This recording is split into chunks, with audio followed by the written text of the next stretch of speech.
Yo, what's good everyone? Welcome back to another video. In today's video, I want to show you how you can drop a 3k damage game completely solo. Now, I know the 3k is not nearly as cool as the 4k. The 4k is really sought after and it's, one of the hardest badges to get in this game. But for some people, getting the 4k is just going to be a lot harder. So I decided to show you how you can drop a 3k completely solo without your teammates. I don't know how many of you queue up solo, but I do all the time. And if you play solo, you know your teammates die and quit on you or land somewhere else or do whatever. And yeah, so it's important to know how to fight solo. And there are things you can do to help benefit yourself, and there are definitely things you can do to get higher damage games as a solo. So I'm going to walk you through, I'm going to talk over this whole video, I'm going to give you my tips and tricks on how you can have these games basically on any map for just about any season. Now this was taken at the end of season 6 because obviously it's still on Kings Canyon, but all of the tactics and the techniques remain the same.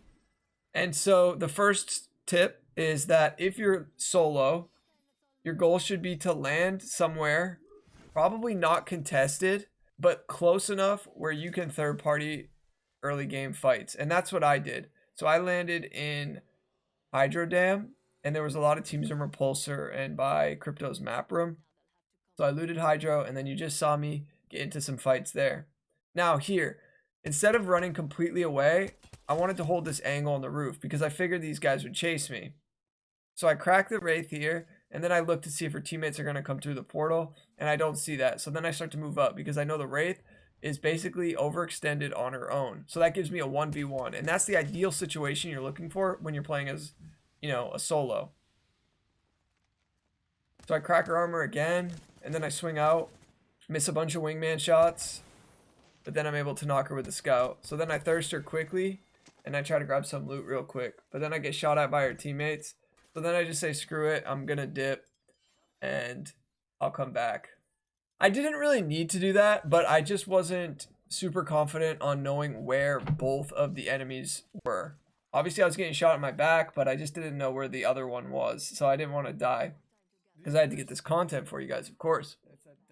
So then I pull back up, because they did end up respawning the Wraith, because I heard the dropship come down. And then so I'm just poking with the G7. Using a long range gun like this is super critical because you're not heavily involved in a 1v3. You can get damage and still be able to escape. Also, using a mobility legend like Loba, although she's probably one of the worst mobility legends, she still is one, and using her just so you can use her Q to get out of situations that aren't favorable to you. Also like Pathfinder, Octane, Wraith, and Horizon, all of those legends are good to play when you're playing as a solo. So then I'm waiting here, I'm baiting them. I waited to see if they were going to take the zip. They cracked my armor, and then I figured they would chase because I knew they had a bloodhound. So you can only run for so long. You want to look to reposition and eventually turn on your enemies. If you just keep running, they're going to think you're a weak opponent and they're just going to keep chasing you. And so eventually you're going to have to fight, but I'm sure a lot of you would rather fight than just get shot in the back, right? So I turn here, I start to hear them, and I'm using this staircase as a head glitch. I'm hoping the Wraith is once again overextending so I can get a 1v1. Then eventually I'm going to make it a 2-on-1, and then so on and so forth. But if you can get 3 1v1s when you're going against a team, that's the best case scenario. So I knock the Wraith here, and then I'm going to thermite this door so that she's not able to get rezzed, and that it puts pressure on the teammates. And if the teammates are close, they're going to take some damage, which they are. And then this was back when the Prowler was still in the game, and it was a really overpowered weapon. So I knocked the Bloodhound there, and then I'm in a last 1v1. Now this Octane has like a triple tick and a Mastiff, so it's kind of a sketchy combination for me to get up close with. So he cracks my armor, and then I armor swap, but I have to do it twice. I see him batting on the door, so I nade the door to blow it up, and then I'm going to thermite it just in case he's still there. I'm going to play back here, that way I have an armor swap, and once he starts to push me, some damage down, and I just know he's going to repeak, so I just keep shooting. Now if he didn't repeak, he probably would have had me because I would have had to reload, and that would have been an offbeat. Alright, fast forwarding a bit. There's only 2 other teams left. This Caustic just wanders by and takes the portal. So I say screw it. I'm just going to chase him, see where he lands. If he's alone, then it'll be another 1v1, right? I'll die doing it. I don't care.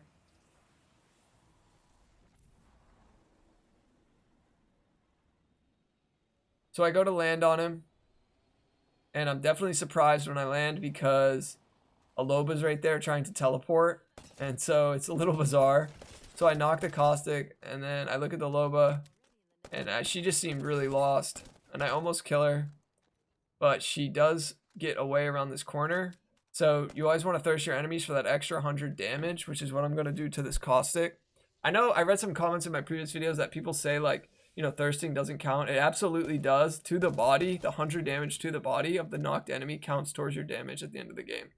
The damage to the knockdown shield, that doesn't count.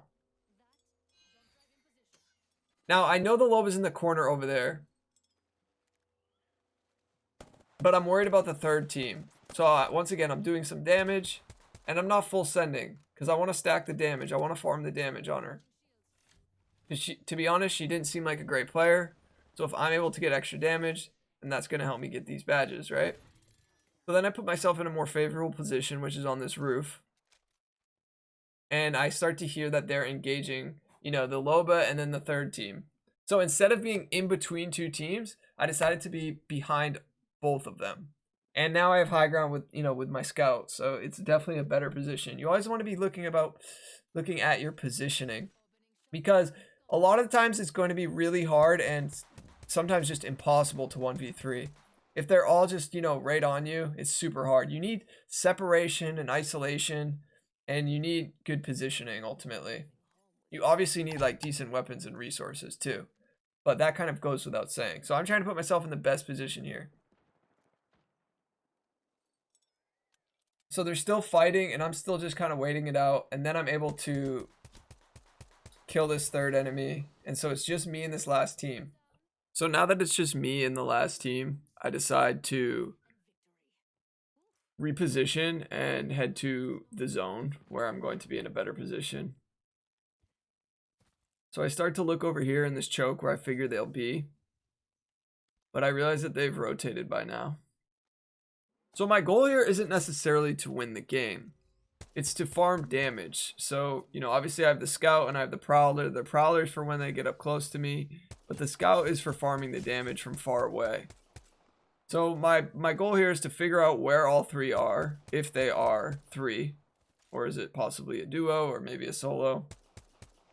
So I see two up here, and then I see a longbow shot come from the north. So I put together that it's three people.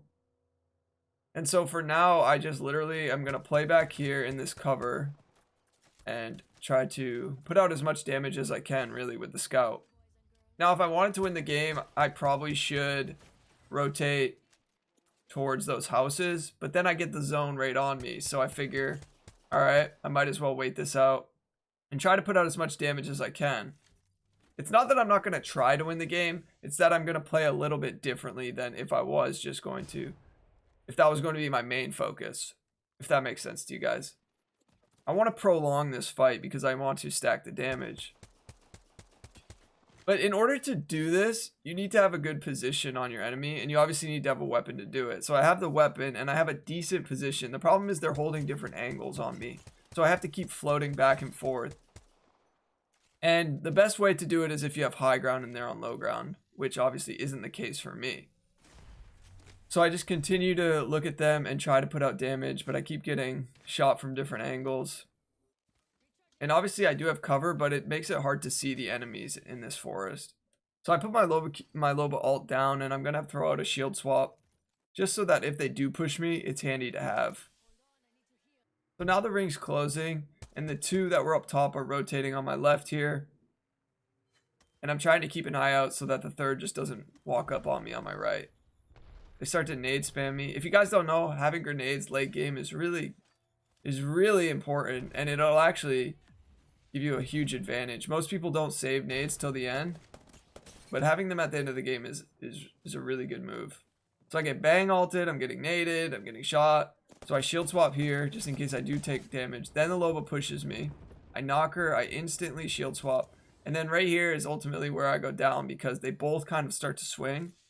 And I only have time to put on one syringe.